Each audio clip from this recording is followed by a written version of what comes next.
Saudara-saudara sekalian,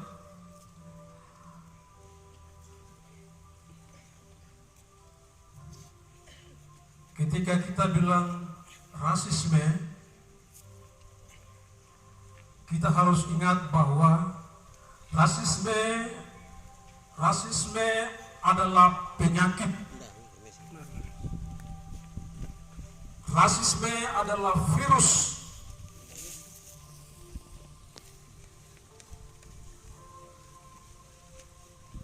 Rasisme pertama kali ditularkan oleh orang-orang yang merasa diri superior, merasa bahwa ras lain lebih rendah daripada rasnya, merasa bahwa ras yang lain lebih primitif, terbelakang dari yang lainnya. Dan ingat rakyat Papua, kawan-kawan mahasiswa yang hadir hari ini, karena rasisme itu adalah virus, rasisme itu adalah sakit, bahkan pasiennya sangat susah untuk mendeteksi sakit yang disebut dengan rasisme. Rasisme didukung oleh ilmuwan, pertama kali di Eropa, di Amerika. Dibenarkan oleh ilmuwan. Orang-orang ilmuwan menyatakan bahwa secara biologis orang kulit putih jauh lebih terhormat, jauh lebih cerdas daripada orang-orang kulit hitam, daripada ras-ras yang lain.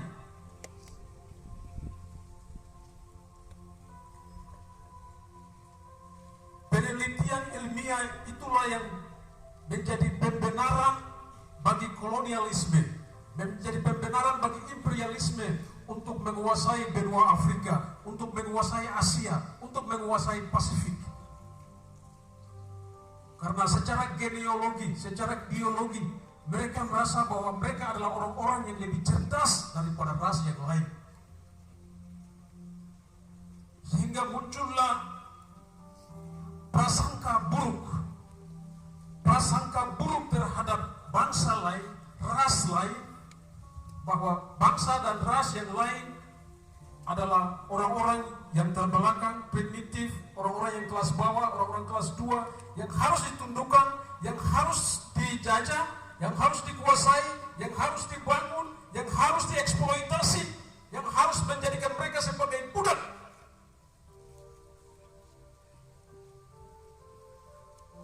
Kembali lagi, karena rasisme itu adalah sebuah virus, dia penyakit.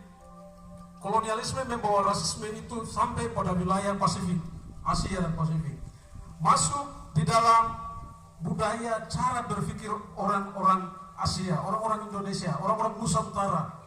Anda bayangkan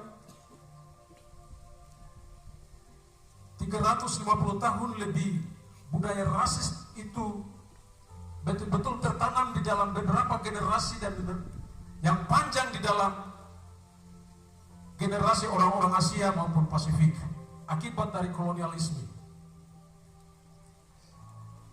Dan karena dia virus, rasisme itu dari pelaku ditularkan kepada korban. Korban itu adalah orang-orang yang terjajah. Ketika Indonesia merdeka, Indonesia berhasil mengusir kolonialisme keluar, tetapi dia tidak berhasil mengeluarkan rasisme yang ditanamkan oleh budaya Eropa terhadap orang-orang Nusantara. Karena dia virus tadi. Karena dia virus, dia menjadi budaya orang-orang Indonesia. Menjadi inlander, orang-orang yang terjajah merasa bahwa mereka adalah orang-orang yang rendah harkat dan martabatnya.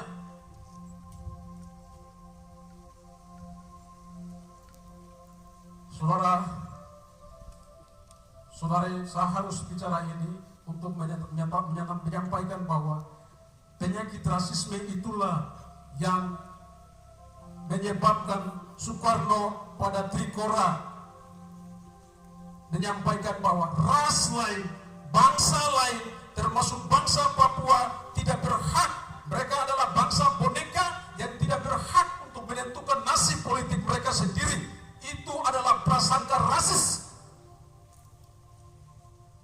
berasa bahwa orang-orang dari bangsa lain, bangsa Jawa, bangsa Melayu, berasa bahwa orang-orang Papua belum maju, orang-orang Papua masih primitif, sehingga mereka harus ditundukkan, mereka harus diatur, mereka harus dibangun. Nah, apa yang mereka buat? Bangsa dan negara yang sedang dipersiapkan oleh orang Papua tahun 1961 dianggap sebagai bangsa boneka dengan prasangka buruk bahwa orang Papua tidak bisa bernegara sendiri, berbangsa sendiri.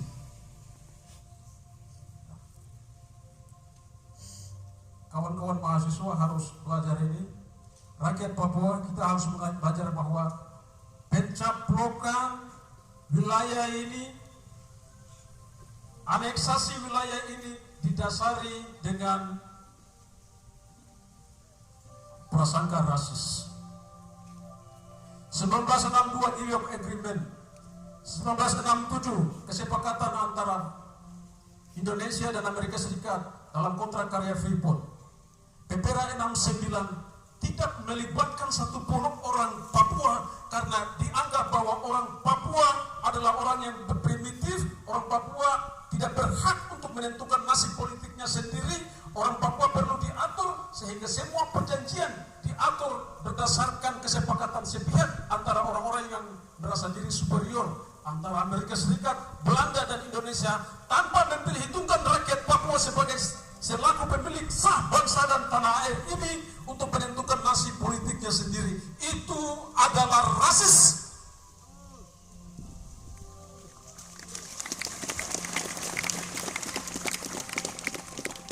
Ingat bahwa penyakit ini tidak sembuh di abad yang sudah maju, di mana ilmuwan sudah membuktikan bahwa secara genealogi, secara biologis, secara sosial, rasisme yang disampaikan oleh peneliti-peneliti Amerika Serikat, oleh Jerman, Eropa, bahwa ras lain itu ras yang lebih rendah, sudah dibantah, sudah dipatahkan bahwa semua ras memiliki potensi yang sama, memiliki ukuran otak yang sama untuk maju, untuk cerdas, untuk memimpin dirinya sendiri.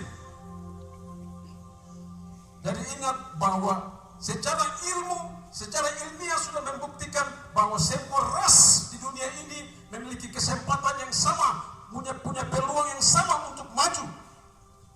Sama dengan bangsa Papua, kita punya hak untuk berdiri menentukan nasib kita sendiri, mengatur diri kita sendiri.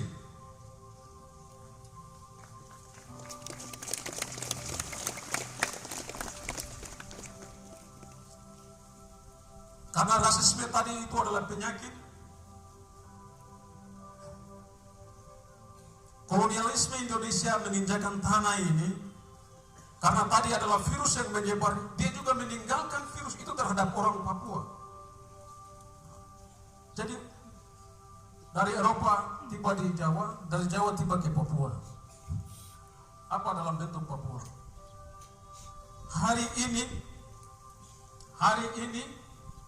kalau Anda masih merasa bahwa Anda tidak mampu, tanyakan pada pikiran Anda, otak Anda. Apakah di dalam otak Anda, otak saya, ada kesadaran palsu?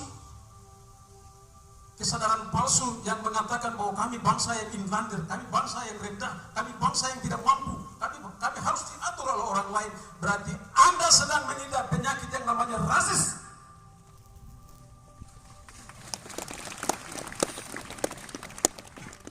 Tanyakan perut Anda,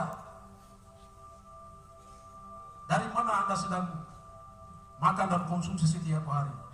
Tanyakan kaki Anda, apakah kaki saya benar-benar menginjakkan kaki dan berdiri di atas tanah sendiri, ataukah hidup di dalam bayang-bayang? Tanyakan tangan Anda, apakah tangan ini sedang memeluk orang-orang yang ada di sampingku, ataukah lebih memeluk orang-orang lain untuk mencari kehormatan, untuk mencari posisi, untuk mencari jati diri. Kalau hari ini ada orang Papua yang mencari secuil harga diri di dalam negara Indonesia, harus mengemis baru bisa mendapatkan pekerjaan, harus mengemis baru bisa memperoleh partai ini, partai itu, posisi ini, posisi itu. Sadarilah bahwa virus yang namanya rasisme itu ada di dalam otak Anda yang tidak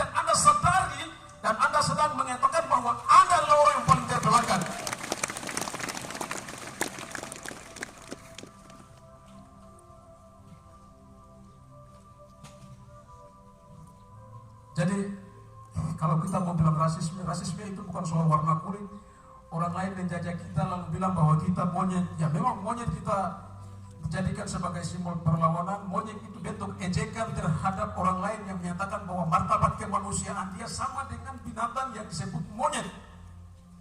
Ya kalau orang bilang domba, ya ini Bapak Pendeta orang ada. Jadi orang bilang domba itu bagus. Apa itu?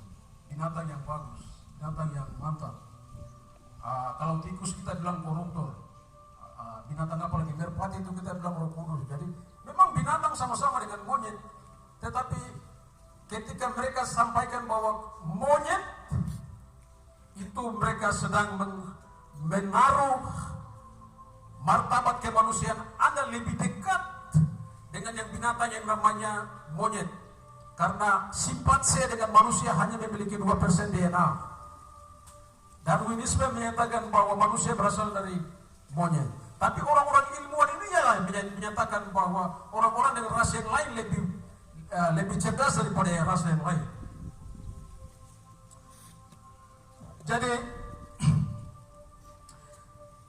ya yang saya mau bilang tuh, rasisme tahun 2019 yang kita lawan itu adalah luka sakit yang memar di luar, yang kita bisa lihat di luar. Luka yang kita bisa lihat di luar. Karena orang bilang monyet jadi kita lawan. Tapi yang paling sulit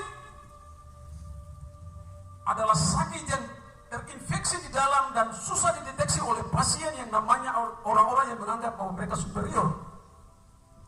Mereka sulit mendeteksi diri. Yang sulit dideteksi adalah hukum dan kebijakan dan struktur yang betul-betul rasis yang menindas kita. Bahkan korban pun tidak akan menyadari bahwa dia sedang mengalami penindasan yang disebut rasisme.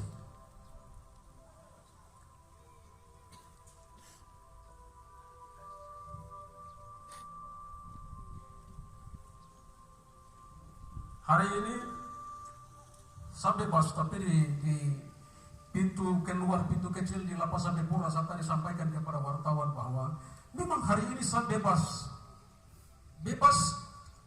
hanya karena memperjuangkan luka kecil yang memang di luar yang terjadi tahun 2019 di Surabaya. Tetapi yang paling sulit adalah membebaskan. Ingat ini kawan-kawan yang berjuang untuk rasisme, pembebasan untuk saya selalu hormat untuk kalian.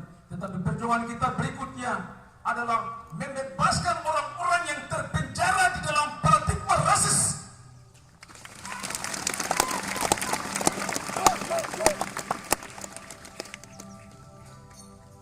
Orang-orang yang masih terkurung di dalam pemikiran rasis.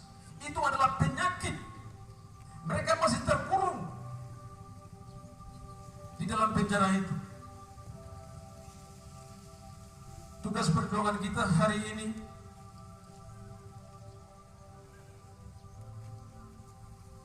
mari kita selidiki diri, kasih tahu kepada semua orang, kasih tahu kepada generasi besok bahwa mereka harus berdiri di atas mereka punya kaki sendiri. Mereka harus bebas dari pemikiran-pemikiran yang rasis. Kita berulang kali saya katakan bahwa kita tidak bisa melawan rasis dengan rasis.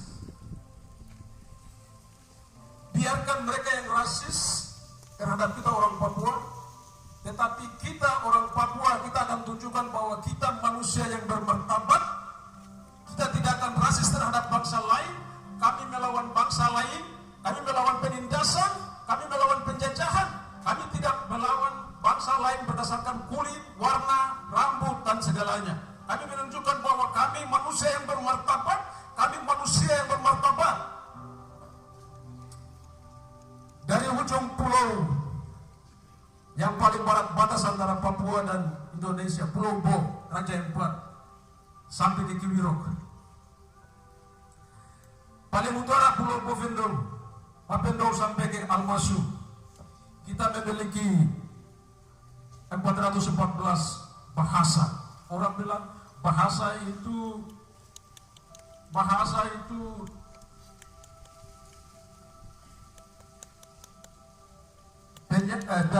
adalah jembatan antara masa lalu, masa kini, dan masa depan. Jembatan antara masa lalu, masa kini, dan masa depan. Orang bilang bahasa adalah awal mula peradaban. Kita tanya di Nusantara ini, 60% bahasa terbanyak itu ada di pulau ini. Lantas ketika mereka bicara tentang peradaban, mereka bilang bahwa kami monyet, kami dulu yang mengenal bahasa, kami punya kekayaan bahasa yang 414. Kalian yang lain, pulau yang lain hanya memiliki 15. Pulau Jawa hanya berapa, Pulau Kalimantan hanya berapa, pulau yang lain hanya berapa. Tapi kami, sejak nenek moyang kami, sejak leluhur kami mengenal bahasa kami mengenal budaya kami sudah beradab menjadi manusia di atas negeri ini.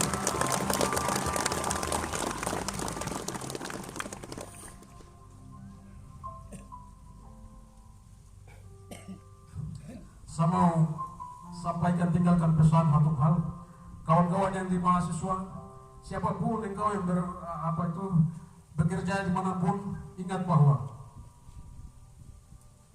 ketika penyakit rasisme ini tidak mampu kita atasi, Anda hanya akan menjadi boneka, Anda hanya akan menjadi alat pajangan, wayang, Anda hanya akan menjadi orang-orang yang tidak diperhitungkan. Berdiri di atas kaki kita sendiri, hargai orang lain, hargai teman lain. Kalau di dalam perjuangan, konteksnya ketika kita tidak mampu bersatu, kita tidak mampu menyayangi rakyat kita sendiri, kita tidak mampu berangkat dari tanah air kita sendiri, dan kita masih bergantung kepada kekuatan bangsa lain, kita masih berharap Amerika, kita masih berharap Inggris, kita masih berharap PBB, itu berarti watak rasis itu belum kita keluarkan dari otak kita. Karena kita tidak mampu merasa bahwa kita mampu berdiri di atas tanah kita dan kita usir penjajah.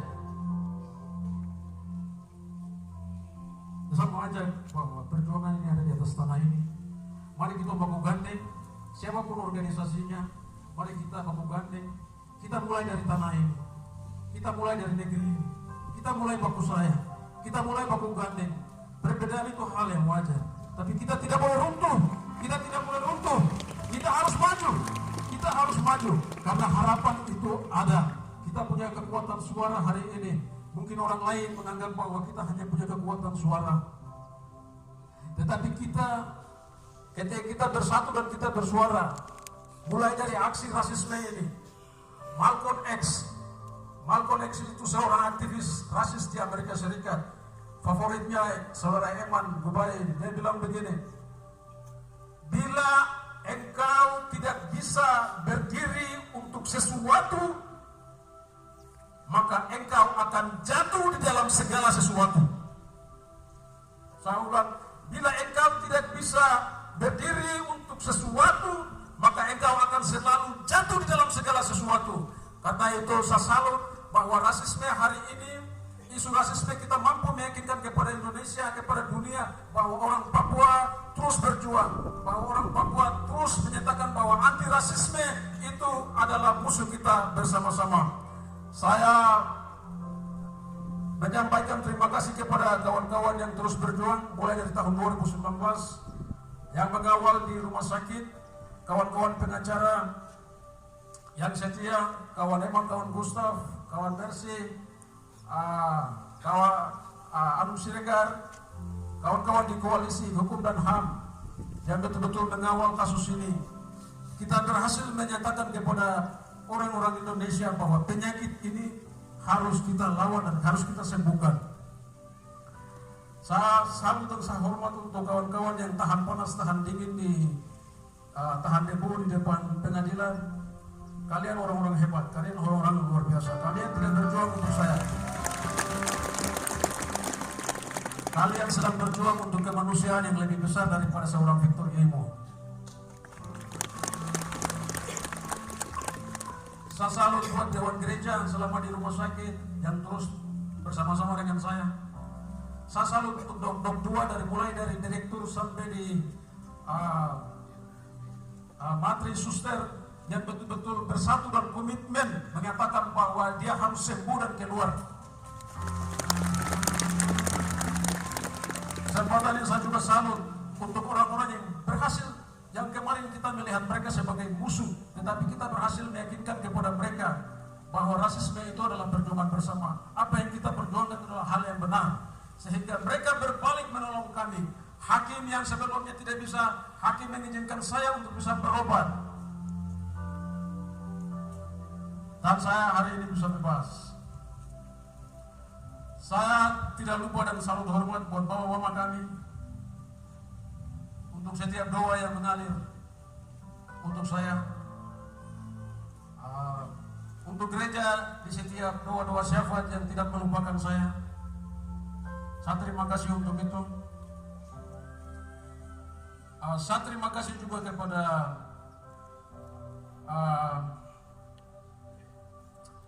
yang kemarin kita bilang lawan, tapi orang-orang polisi, orang-orang di LPAB Pura, pada akhirnya kampanye kita melawan rasisme mampu membuat mereka sadar bahwa apa yang kita perjuangkan itu adalah hal yang benar. Sehingga kalau hari ini saya keluar tanpa sesuatu yang terjadi, dulu mungkin kalian lihat saya begitu ada kurus sedikit, tapi mungkin sekarang kalau isi sedikit, itu artinya bahwa kita mampu meyakinkan kepada orang-orang yang sebelumnya bersebelahan secara nasionalisme yang sempit, tetapi mereka mampu melihat kasus ini sebagai kasus perlawanan bersama terhadap rasisme. Saya bersyukur buat itu. Saya bersyukur dan terima kasih buat keluarga yang selalu menjadi fondasi untuk saya, istri, mama, anak, dan semua. Kalian luar biasa. Kalian adalah jiwa saya. Kalian adalah teman perjuangan saya. Saya mau menutup kesaksian saya.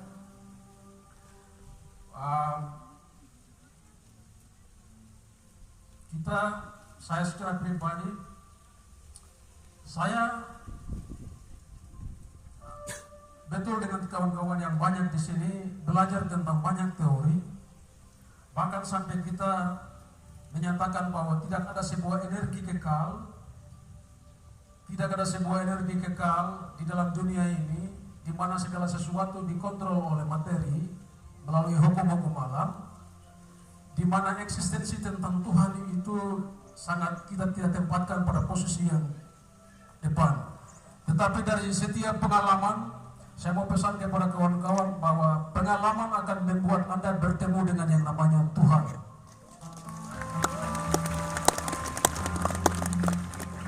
Pengalaman akan membuat mungkin hari ini kita tertutup oleh banyak hal, tetapi pengalaman itu akan membuat Anda percaya bahwa ada energi yang kekal yang akan mampu membuat menerobos apa yang tidak mungkin menjadi sesuatu yang mungkin. Oleh karena itu saya bersyukur buat Tuhan, saya bersyukur buat semua yang berdoa. Ini adalah keberhasilan.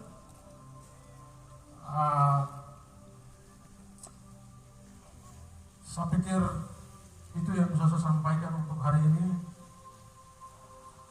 Perjuangan Papua tetap akan jalan.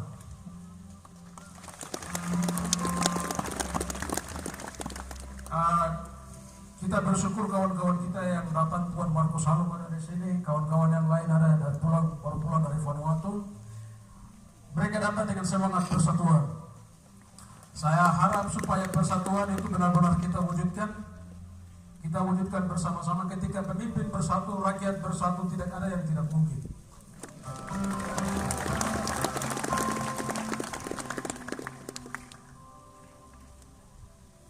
Wajambe, Gitmung, Dormumu,